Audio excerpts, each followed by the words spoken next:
Updates చూద్దాం. Formula ఈ car కేసులో మాజీ మంత్రి కేటీఆర్ ను విచారిస్తున్నారు అధికారులు. డాక్యుమెంట్స్ ముందుంచి విచారణ జరుపుతున్నట్టు తెలుస్తోంది. విదేశీ సంస్థలకు నిధుల చెల్లింపుపై ఆరా తీయనున్నారు. ఆర్బీఐ అనుమతి లేకుండా నగదును పౌండ్లోకి మార్చి చెల్లించడంపై ప్రశ్నిస్తున్నట్టు సమాచారం.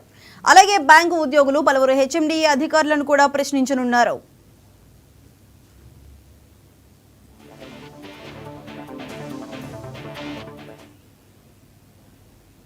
ఇప్పటికే 2 దఫాలుగా ఐఏఎస్ అధికారి అరవింద్ కుమార్ ను విచారించారు అధికారులు. 2 రోజుల క్రితం అతని దగ్గర నుంచి కీలక డాక్యుమెంట్స్ తీసుకున్నారు.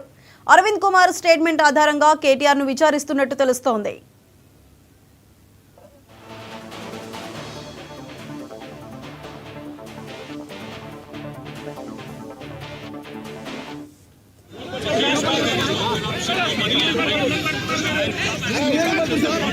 I'll answer as many questions as you want.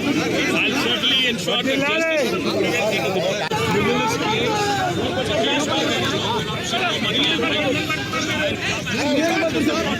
I'll answer as many questions as you want. I'll certainly ensure that justice will prevail in the court.